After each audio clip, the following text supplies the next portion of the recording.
Welcome to Currently, a weekly news roundup featuring conversations about the top local stories from the past 7 days, from the journalists who are covering them.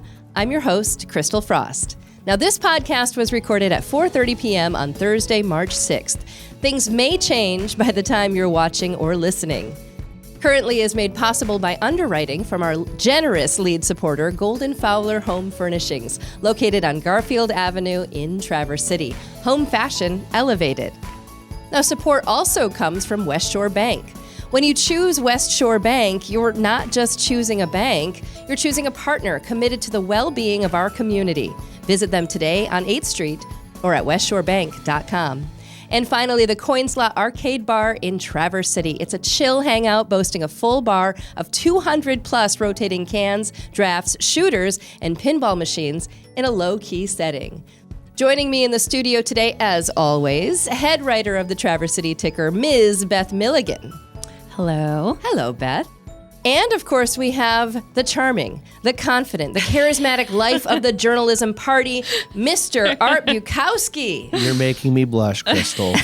So nice to be here. I mean, I feel like I'm hanging out with the Jimmy Stewart of Traverse City. No, not anymore. The kids have me in shackles. I would love for you. I mean, I really do feel like you're the unofficial mayor. I don't want Mayor Amy Shamrow to think any less of her position. People have said that for a lot of years. My only promise is this. If I ever become mayor, I want to actually wear the sash around town that says mayor, and maybe a top hat. A top hat, a sash. Would you hold flowers all the time, too? Yeah, I would shake hands, kiss babies, the whole thing. Yeah. Oh, my gosh, I love it. Well, Art, obviously, you write for a few publications, including the Traverse City Ticker. Yes. We're going to talk about a recent story you wrote for the Ticker, as well as 2 stories that you covered for the Traverse City Business News. Excellent. Looks like you have a copy of it right there. I sure do. A nice old hard copy of the TCBN. Love that. You know, I got to tell you, as you all know, the Ticker is a free multimedia news, email, and website. So you can subscribe. It goes directly to your inbox. Just go to traverseticker.com, right, Beth? Yes, of course. Easy peasy. Also, the Traverse City Business News is available on newsstands and online. It's chocked full of important stories focused on the region's local businesses. You can find it, of course, online for $35 a year. You can also buy it outright. And I got to say, that's a really affordable for that. Like, that's a hefty It's pretty meaty. publication. It's pretty meaty. I love like to it. put a plug in there, too, that there's a lot of stories beyond businesses in there. A lot of people see that, and I think they get a little scared. I'm not a business guy, and I say there's all kinds of fun general interest stories in the business news every month. That's true, because you're actually talking about 2 of them in this on our podcast today. So very cool. Yep. I love that you feature local businesses, though. They don't get enough love. Well, thank you both so much for joining us today. And I just have to ask you, Beth, did you notice the brooch that I'm wearing? Ooh. I did, and I feel like I might know the backstory of it, but I want you to tell it. All right. Well, we both have a friend in common. Yes. Gary Gatsky, principal bassist for Traverse City Philharmonic, right? And we were with Gary at an Oscar party, right? Yes. Because we all win Oscars all the time. Right? Yes, we were there. We were there in LA. attendees. Yes. But Gary was noticing at last week's Oscars that everyone had these weird brooches, beautiful brooches. And he said, you guys should do a podcast called Broaching the Subject. And I said, that's gold. Yes. It's gold. Are brooches a thing now? Brooches are back, baby. Yes. They're back. And I had to The pull bigger, this the better, one I up. bet. All I have to say is that I did go to a website as soon as he said that and bought about 20 brooches. Good. So Yeah. So everyone will make that have happen. brooches next time. Yes. Absolutely. Well, let's get into it. Thank you so much for joining us today. For our first story, we're going to start with you, Art. And this Cool. plunges us right to the edge of summer. Yes. Which I feel like we yes. kind of were almost there for a second, and then it snowed again. It looks like we're going to be there next week. It's like Really? highs in the 50s. Yeah. Multiple days of highs in the 50s, which means no more ice fishing for me, which is a bummer, but I'll take it. Yeah, I'll take it too. This is a story that you wrote all about the region's boating industry. Yes. Now, first of all, I shouldn't be surprised, but I was surprised reading the story that COVID-19, while it was sinking so many industries, Yes. boat sales were as hot as they could be. I also was surprised to find that out. I mean, basically the situation behind that was, if you remember the COVID lockdown, there wasn't a lot of stuff you could do. Mm-hmm. And so what a lot of people decided was, all right, if Cedar Point's closed, if all these things are closed, I'm going to make my own recreation. And that led to a massive, massive spike in boat sales, particularly, smaller, I want to say more affordable, but they're still extremely expensive boats. But all these boat dealers around here and throughout the state were just surging in sales. And they were telling me stories of like boats were coming in without even like seats installed, and they couldn't even keep them. I mean, they were just flying off the shelves basically. So they were good times for the boat dealers. That sounds amazing because I love boats. Yes. And I mean, that's the most journalistic thing I can say about it. I love boats. But what I love more are friends with boats. Yes, 100%. That is definitely 100%. Yes. That's the better way to go. Yeah. Well, we got a little bit of history about, what happened during the COVID-19 pandemic. But how did, how is it going now? Well, so then there was kind of the inevitable downturn after that. It's obviously a lot of expenses keeping a boat long term. There was a lot of people that got into it, maybe thought that it wasn't right for them. So the industry sort of contracted a little bit, call it a correction.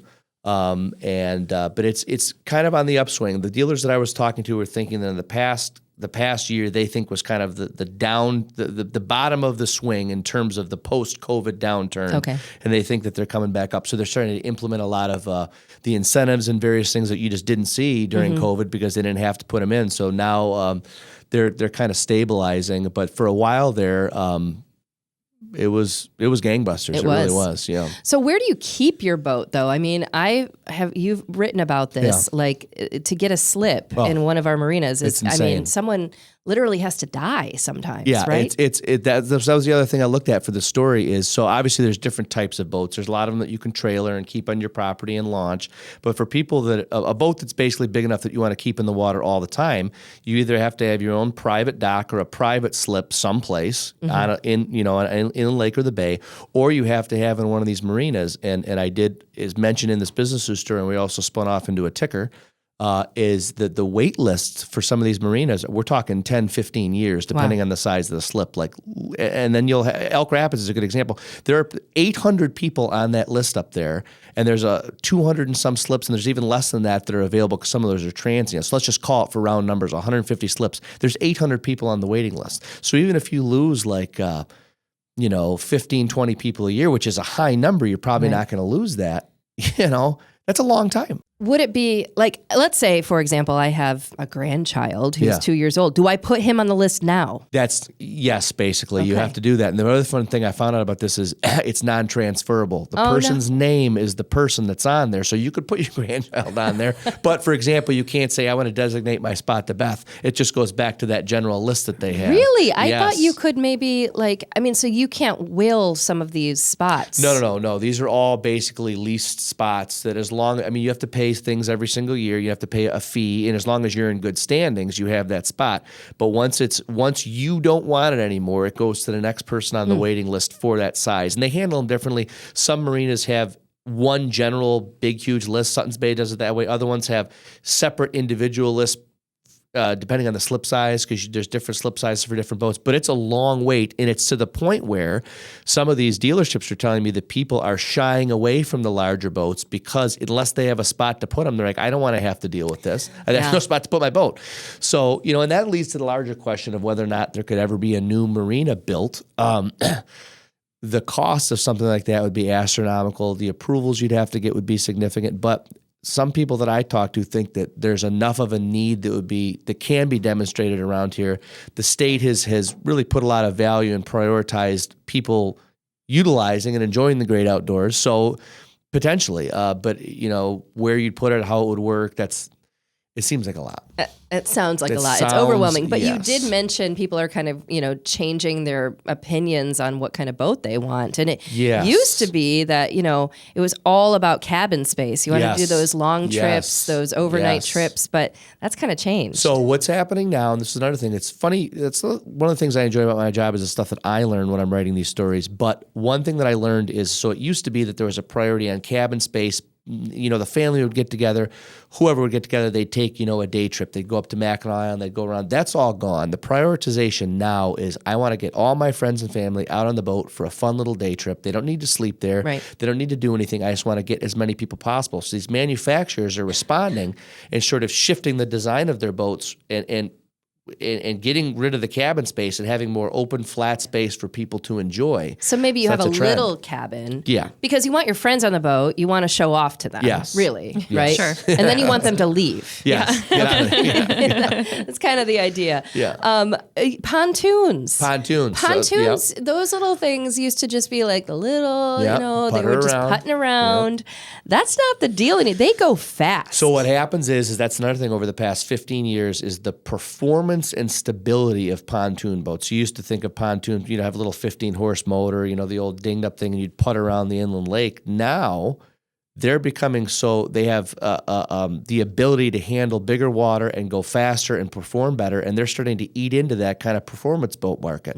So you'd have basically a boat that you'd use for towing somebody for water skiing or sledding or whatever you want to do for that. And now pontoons have the ability of being this thing where you can go have a party on it, but they can get up and go. Yeah. And it didn't used to be that way. And manufacturers of pontoons have really upped their game in terms of aerodynamics is probably the wrong term, but whatever the equivalent is for water, and the performance of the outboards and the designs. And now these things are bay capable. It used to be you wouldn't be putting. You would never put a pontoon on the bay. You if you were stupid, you would, and people did. But yes, but generally speaking, yes, it's happened. Yes, they're definitely more designed for inland lakes. Yeah. But now they're just not going to handle a ton of big surf, but they're way more capable than they used to be. It's interesting kind of going back to the wait list at all these marinas. I mean, I can't remember a summer where you didn't have boats that were moored. Oh, yeah. And they ended up beached, and they ended up ruined. September. And West End Beach, there'd always be a I have few. a photo gallery. I have a photo gallery of all the wrecks that I've kept over the years just because people don't know what they're doing. Are you going to put out a book at some No, point? I Because we should. need to see that. I should. Nice coffee table book of it's just all these people that don't know how to moor their boat. Every single year we get the northern swells coming in, and every year you see the same thing happen. Yeah.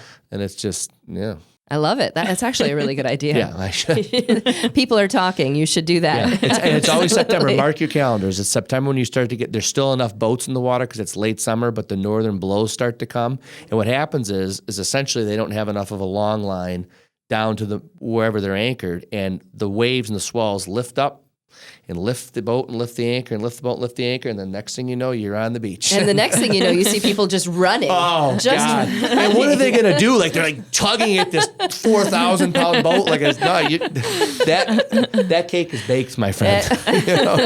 You're done. Oh, yeah. That's very true. Well, I have to ask you both, if you could have any kind of boat, what kind would it be? Art, I mean, you've mentioned a few times that you're a fisher person. I have no use for boats that I can't fish out of. I really don't. I mean, it's just the basic pleasure boat for me. I can't imagine getting out there and spending all that fuel and not trying to catch fish. Right. So a nice boat, a deep V we call them. You see, there's a nice. Those are pretty. Yeah, they're just a nice all-purpose fishing boat. You can fish them on the bay. You can fish them in, but like a Lund deep V would be my boat. That's your boat? That'd be my boat. You're so specific. So specific. How about you, Beth? Well, I was going to say, because the likelihood of me owning a boat is like 0%. A sailboat. Well, yeah, I agree with the thing of having your friends own boats, because I think there's a Northern Michigan maxim that the best day is when you buy a boat and the next best day is when you sell the boat. Yes. I agree that, or as my partner Joe says, about another 1,000. That's what a boat stands for, because every time something goes wrong, it's going to be that. So I would say, you know what? I'd want, just in practicality, one of those cigarette racing boats. Just, buzz around. Totally I shouldn't be behind a boat wheel anyway, so why don't we just really crack up the impracticality? I love that. I think I'm a little, I'm totally with you in that I have dreams of owning a boat. I do. I'm I think that would be really fun. But then the hassle of it. So much the work. expense. It's hassle. They basically tell you that if you have a large boat, that you spend 1/5 of what you paid on the boat per year to maintain it. Yeah. Slip fees, all the kind of stuff. So it's every 5 years, essentially, you're spending that money again. I totally buy Having that. a friend with a boat is the best spot. That's the key. That's the spot. Every time I've been out on boats, they've all been owned by friends. And I have noticed that the owners of the boats, everybody's hanging out, everybody's chilling. The owner is cleaning the boat. Yeah. While everyone is having fun. Yeah. They can't drink and drive. You're just trying to be, having a good time. So, Oh my gosh, I love it so much. Well, Thank you so much for that story. Yes. It's so great. You can read more about it in the business news. There was also a version of it available on the ticker as well. Yes. The second story we're going to talk about, and we're switching gears a little bit, we're staying on the topic of summer days. And Beth, your story in yesterday's ticker focused on a really cool project underway in Green Lake Township in Interlochen. It's called the Interlochen Depot. And it's not just a food truck lot, right? I mean, that's a part of it. Yeah. But it has a lot of different elements. Can you tell us more? Yeah, absolutely. So this is a proposed project. It's on a parcel. It's just under 2 acres on the J. Maddie Parkway. So kind of out by Interlochen Center for the Arts. Like the main drag, right? Yeah, the main drag that goes down into Interlochen there. Goes to Carlin. Carlin. Yes. Not Carlin. Carlin. Carlin. Yes. Yes. And so Toby Dunn, who owns the Food Truck, which is a food truck that a lot of folks will know in the area, they kind of specialize in all of their food truck food is 100% gluten-free. It has a global twist. He's a chef who's been all over the world. He moved back to Benzie County with his wife. They used to have another food truck called Muy Loco Tacos in Frankfurt for a couple of years. Oh, that was great. So they have a big following for their, their food, and they have bought this property. And they are looking to turn it into sort of a community destination. And part of it would be the permanent home for their food truck, for the food truck, but also having a rotating guest spot or two for other food trucks. He wants to have a food truck incubator program there. So, for example, NMC culinary students or people who are looking to be startup entrepreneurs in the food industry can come and work in the truck and get hands-on experience. But there's all these other elements to the property as well. It's a kind of a wooded, scenic property. So he wants to create little micro trails that would allow people to maybe have the food and then go for a hike.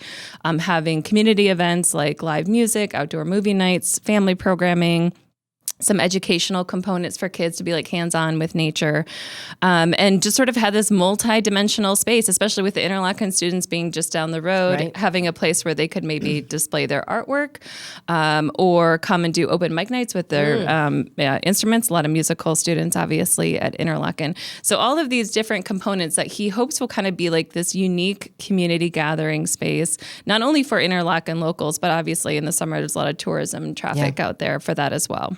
I love it. You know, I grew up in Interlochen. My mom still lives right behind Wendy's, which wasn't there when I was growing up.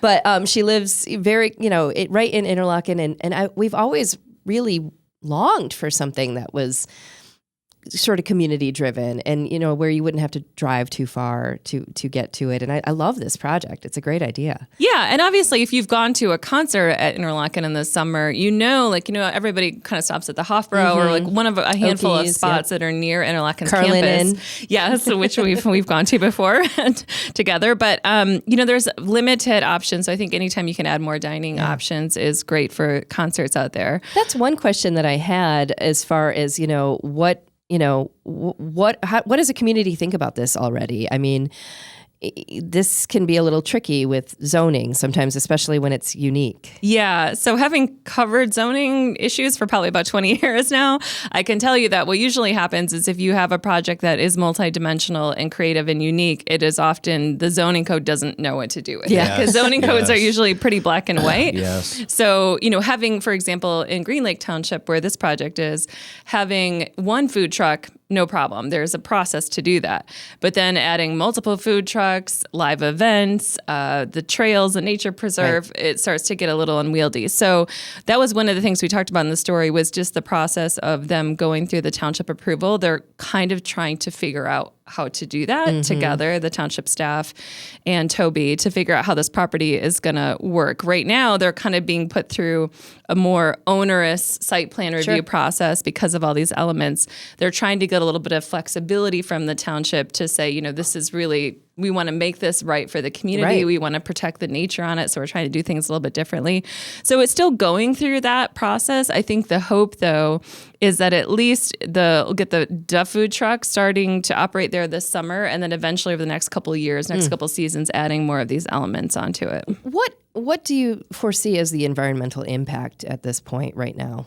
Well, I mean, I think what's interesting about this project is this isn't just a guy who's a chef and he just wants to have a food truck and have it be in like some pretty woods. He really, really cares about the nature component of it. He's really interested in sustainability. He was born in the Netherlands. So that like aspect of it to him is really important. So he's talking about, with this nature preserve, for example, there's some wetlands on the property, of working with a downstate nursery that specializes in rare native wetland plants to do plantings on the property, that they would come every year and harvest some of the seeds to like help those species keep going. So really what he's advocating for with the township is he doesn't want to environmentally impact the property. He wants to help preserve and highlight the nature that is there. Oh, I love that. Yeah, that's really special. It's a great project. We're going to keep you posted on it. Obviously, you're going to keep following it, but hopefully that we'll at least have food truck. Yes. By this summer. Yeah, so some gluten-free options if you're out at Interlochen this summer. That's really nice. Yeah. And dumb marsh plants next year. Correct. Right. Nicely done. Oh my gosh, I wish I had a little rim shot here. That's fantastic. All right, coming up, we're going to talk about a local firm that is developing technologies to fight antibiotic resistance. We'll have an update on the TCAP search for a new school board member and a story about how local school districts decide when to close school for bad weather. But first, a word for our lead supporter, Golden Fowler Home Furnishings. Now, I don't know about you guys, but I'm on the hunt to find the perfect chair. And lately, I'm feeling like Goldilocks. This chair is too firm. This one is too soft. I need a chair that is going to help keep me comfortable for all the important things that I do, like binge watching episodes of Severance. So good. So good. Oh, my gosh. Can't even handle it. You can't stop watching. Way too good. Or, just staring out my window at my neighbors, which is not weird, I promise. Sometimes you just stare out the window at your neighbors. But in my searching, I found the absolute best line of chairs. And if you're looking for somewhere you can call your spot, like, nobody else is going to sit there. We all had one of those, right? Yes. Yeah. It's Dad's chair. That's Mom's chair, right? If you're looking for that, head over to Golden Fowler Home Furnishings and check out the Fjords of Norway line. Fjords combines reclining comfort, but it looks super, super stylish. They call it relaxation made beautiful, like a really fancy pair of sweatpants. I like that. That's how I think of it as a chair. That. You can head to Golden Fowler Home Furnishings on South Garfield Avenue in Traverse City. It's the only place, by the way, you will find Fjords of Norway. Golden Fowler, home fashion, elevated. So welcome back to Currently. For our next story, I had to give you a little bit of a history lesson. Also, this is proof that I took high school biology. Okay. Are you ready for this? Yes. In 1928, Alexander Fleming noticed some mold growing on a bacteria that he had been studying in his London lab. You know how you do, right? Now, he realized that the mold was stunting the growth of the bacteria, and thus penicillin was born. How about that? How about that? It laid the foundation for a whole variety of antibiotics. And here we are almost 100 years later, and this issue of resistance, antibiotic resistance, is a real problem. Your story in this month's Traverse City Business News outlines how one Traverse City-based biotherapeutics firm is trying to combat some specific types of antibiotic resistance. Yes. Now, there are two specific products showing pretty great promise right now. Why don't you tell us more? Well, so first, I guess the problem, antibiotic resistance, the problem can't be overstated. So essentially what's happening is antibiotics came along. They were extremely effective against a variety life-changing. Yes, life-changing, truly life-changing. I mean, they were people that died from very common infections, 100, 150 years ago were easily saved with the course of antibiotics. But what's happened over the past really 30 years, but even more specifically over the past 10 to 15 is we're starting to hear about these superbugs. And these are just basically the pathogens themselves becoming resistant to antibiotics, which then has, of course, led to them getting bombed with more and more antibiotics, which has compounded the problem. And right now, the World Health Organization has listed this as basically the number one problem in modern medicine. Wow. Because if you picture what's potentially happening is you have a situation where we could return essentially fully to a pre-antibiotic state because they're just no longer effective. These bugs are becoming very resistant to a lot of first-line antibiotics, which has led to cocktails that they try using. And there are a lot of specific applications where these problems are very large. One of them are catheter use. So if you go into the hospital and you have a situation where, you're going to be in there for a long time, a lot of times they'll put a catheter in, and these catheters cause infections. There's bacteria that get in there, that get in your bladder, and that particular type of infection is a major one that is commonly tough to treat with antibiotics. So this company, Aterex, they're in town here, and they're over in the 20 Fathoms building. When I say they, it's just Jim, the CEO, currently, and he's got two scientists and doctors that have been working for him to develop these products. One of the products is specifically a gel that they've already patented that basically they coat on the tube that goes in the catheter. And the way this works is it's actually with a harmless bacteria species that very quickly colonizes the bladder and prevents it from being infected by a more harmful pathogenic bacteria. And the reason this is important is you can prevent the problem without drugs. And that's really what we need to do here is find ways to kill the pathogenic substances without antibiotics, right? So that's one really novel way of doing it, and they're in the process of entering clinical trials, which is a big hurdle to just get to that point. But that shows a lot of promise. That's huge. So essentially, you're going to fill the area with this. I mean, it's still bacteria, but it's not going to harmless bacteria before the bad guys can show up. Correct. And it's a specific, a fast proliferating type of bacteria that doesn't cause any negative effects, but will then essentially claim the turf. Right here in Traverse City. Right here in Traverse City. Technically, the two scientists are out of state, but he's here in Traverse City because of a unique relationship he had with 20 Fathoms. And a lot of there's a bunch of, they all go back to Casey Cowan one way or another, but there's funding, Northern Michigan Angel Investors. There's a lot of, he was able to secure a lot of funding here. So he moved his company here, and he's trying now, there are several groups in the process of trying to get a lab built in Traverse City for more clinical work to be done here. But he's here and the work's happening, and it's all very exciting. That's the first product. Yes. And there's a second product as well. Second product is basically it's a topical product that goes on a cut and a wound, and through mechanisms that are a little bit above my head, it interferes with the bacteria's ability to reproduce and kills the bacteria in a way that does not use drugs. So, I mean, again, it all goes back to removing the reliance on these drugs. And the stat I forgot to say earlier is that, again, that World Health Organization, they say that by 2050, antibiotic resistance could cause more deaths than cancer. It's like that big of a problem. Wow. So, you can't overstate it because right now, we're kind of teetering on the edge of just drugs not working. Right. So it's a big deal.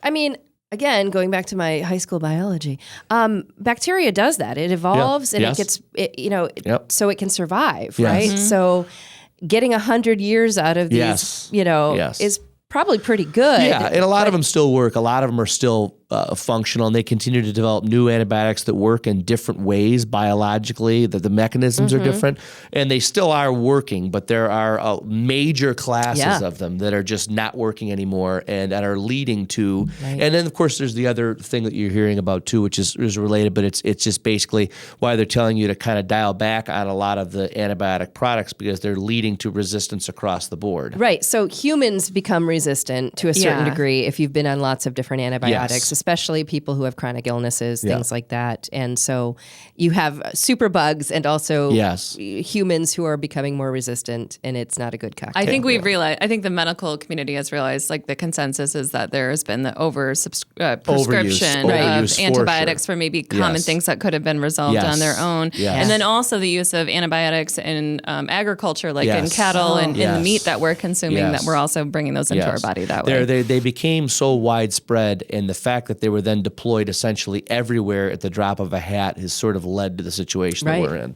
I get it. Ooh. Well, I mean, thank you for that story. And again, you can read it in the Traverse City Business News. We're going to go over to teacups right now, Beth. You had a story a few days ago, last month. If for those of you who were paying attention, TCAP School Board trustee Andrew Raymond decided to step down from the board. And that means there's a vacancy on the board. And so when there's a vacancy, in between election cycles, right, you have to fill it. Yes. So you recently updated in a story about the 4 finalists chosen to interview. And that is coming up this Monday, right? Yes, March 10th. So yes, not only does TCAPS have to fill that vacancy, but they're under a legal deadline to do it pretty quickly. They have to fill the vacancy within 30 days. Okay. So this would be through the rest of Andrew Raymond's term, which would run through the end of 2026. What we have seen in the elections and what we also saw with this vacancy, there's a lot of interest in serving on the school board. It's something that's become, sometimes for political reasons, sometimes just because parents are highly involved in their kids' education and want to be able to serve on the board. But there are often many people running for these seats. There were 10 applicants for one seat. This time around, the board met this past week and kind of winnowed that field down to 4 finalists that they wanted to invite for interviews. They did that by kind of choosing their top candidates based on a written questionnaire and their resumes. So just, briefly, I'll say that the 4 people who are going to be interviewed on Monday are Jessica Forrester, Scott Hardy, who has been on the board before in the past, Becky Lent, and Peter Mooney. So 2 women, 2 men. Some of them, many of them have various connections to TCAPS, whether as parents, we have some former educators in that field. We have some former board members, some people with operational and business experience, some who are more on the nonprofit or interfaith side. So it's a pretty diverse field, even just among the 4. So on Monday, they'll be interviewing them. They're given the opportunity to give their opening statements. The board will ask them questions, and then they'll use a ranked voting system to choose one candidate that night who will immediately join the board. So this is all in public. And again, I think it just goes to speak to the high level of interest in TCAPS and the school board and what they're doing. They're obviously a huge school district here in Northern Michigan. But it also highlights, I think, an opportunity that we talk a lot on the show about, which is, yes, there's a lot going on with national politics, but what tends to be most impactful to people on a day-to-day basis is what's happening locally, and a school board is one example of that. So the school board gets to choose and decide. Yes, they just for the rest of the term. Okay. And then when 2026 comes up, that person will have to, if they want to, they will have to run for election, or someone else, can run against them and be voted in. Well, do any of the candidites have boats? Did they ask what favorite boats they have? I think we should go on Monday and quiz them about their boat status. Sir. The people want to know, do you have a boat? And if so, what kind? Why do I immediately go to that as my news voice? It's like the 1920s news voice. Hey, people are saying. Tell us about your boat. See? Perfect. See? All right, finally, we're going to kind of stay on the topic of school districts here. And Art, last month you wrote a story for the Ticker, and it had one of my favorite Bukowski sublines of all time. Now, the story itself is about how local leaders decide when to close school due to inclement weather. And your subline was, damned if you do, damned if you don't. That's right. That's a good one. Yeah. It was so good. So how does this happen? I mean, many schools closed yesterday when we were taping this. We taped it on Thursday. And, I thought it would be nice to revisit, how the heck do they decide these things? Well, it's funny. I had wanted to do that story for years. Years ago, as a reporter, I lived in Hillsdale, the small town near the border. And I remember talking to the superintendent there. His name was Rich Ames. And he said that. He said that we're damned if we do, damned if we don't. Now that I'm a parent, I fully understand what he's talking about. Because when you're a kid, oh, great, it's a snow day, et cetera, et cetera. But it throws parents into a massive and major problem when suddenly your kids don't have a place to go. And so administrators are aware of how difficult that is. But if you talk to them, what they'll essentially tell you is it's better to have 20,000 inconvenienced parents than one dead kid. Yeah. So, they're going to err on the side of caution. I think one thing that I learned about doing that story that's common sense, but people aren't necessarily thinking about is that it's not just snow, right? So, you have situations where there's ice. You have situations where in more rural districts or in areas like TCAPS where there could be, it's a huge district. And up on the peninsula is very different than someplace out in East Bay Township. They're making those decisions in the very early morning hours. Sometimes the administrators themselves are out driving. Usually they've got people on the buses. They've got people that do it for them. And they talk to each other and they make a decision. They say, this is just not worth the risk of coming in today. Right. The other thing that was interesting is you have to think about that these are the kids that are driving themselves in, which is not something even I thought about. You already have 16, 17, 18-year-old kids who are already at a substantially higher risk of a crash to begin with. And then you put them on these icy, nasty roads. So, very frequently they will make the decision to close if the risk is high, but they are very acutely aware of how much this is going to screw parents. You know? So I feel like you have two schools, if you will, of parents here. You have the ones that are like, come on, kids, buck up, get to school, and then you also have the ones that are like, I can't believe we had school today. It was so bad out. So that's where the damned if you do, damned if you don't comes in. Correct, 100%. They said that they'll get criticized regardless, which is odd to me to think that they would, but that's what they get. And it says it's one of those things where you just don't look at the comments section, essentially, and you get the emails and you get the calls, and it is what it is, but they know that they're going to get chewed out regardless of what they do. But it's part of the game up here, and the thing too is interesting is they have to be thinking about, although they will say that they don't think at all about the count. They have 6 days forgiven under state law. Then they can apply for up to 3 more. And then beyond that, they have to make those up. So TCAPS, as of yesterday, that was their 7th school day, 7th snow day. So what that means is now they have to either make that day up or apply to the State Board of Education to get a waiver for it. So there are ramifications after a certain point. But they have, to a T, said that that's not something on their mind. It's either safe or it's not, and they're not looking at any other factors. Right. Well, I mean, back in the day, growing up here, I mean, we were always going into the summer. Like, it was just so many. It was like, well, man, it was always snowing back in my day, That's so true. Well, thank you for that story and that headline, too. That subline was fantastic. I have to ask you, kids, what are you looking forward to most in the next week? Now, Beth, what are you looking forward to? Well, I thought since we had Art on today, and Art and I are coworkers, and in the Business News and the Ticker are sister publications, I would plug an event that we do every month that our publications kind of jointly put on, which is called Recess. So after work fun for grown-ups, right? That's nicely done. We didn't even tell you to do that. That was really nicely done. You've been to a few Recess events. Yes, I love them. So Recess is essentially like a monthly networking event. It's our social hour. It's a way for us as publications to be out in the community, to meet people, to put a face to the journalism that you're getting, and also to showcase different venues. So we always hold them, they're usually the first Wednesday of each month, 5 to 7 o'clock at a rotating venue in the county. Sometimes they're at normal places like a bar or restaurant, but other times we go into like a boat showroom, for example, somewhere unique. Yeah. It's $10 to go. That includes really great food, usually some beverages and prize drawings. So the one that's coming up this Wednesday, this month, it happens to be on the second Wednesday of the month, the 12th, 5 to 7 at the Shorts Pull Barn in Elk Rapids. Oh, I love that place. So you can come out and say hi to us at the Ticker and the Business News. Staff are usually there, have some drinks, have some food, have some prize giveaways, and it's just kind of a fun social community event. Sounds so much fun. How about you, Art? Well, how do you follow that? Well, I'll say a couple things to piggyback on what Beth said, because I like this opportunity to explain to people, because it comes up a lot with what I do. So our company is called Eyes Only Media, and we own Traverse City Business News, Northern Express, and then both tickers, the Traverse City Ticker and the Leelanau Ticker.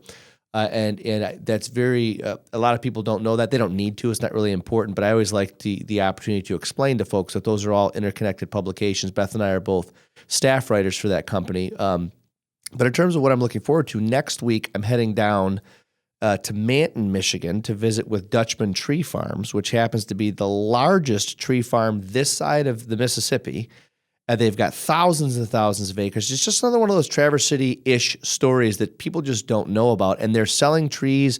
They wholesale them, and then they even retail them all the way into like New York City. Wow. People are paying like $250, $300 for trees. They get them delivered all the way to New York City. They're a huge operation that just people don't know about. That's great. So I am going to get them in the TCBN, and we'll do a fun little story. They've got some operations in Benzie County, so that I'll satisfy my boss. He's very stringent about our geographic footprint that we cover in here. But I'm going to slide him in there because I think it's going to be a great story. And so I'm going down to visit with them, and it'll be a fun one for folks to read about, I think. No, I love it. That's so great. Yes. Well, I have to say that I think this is very cool, and I can totally get behind it. We have the best libraries and bookstores here in Traverse City.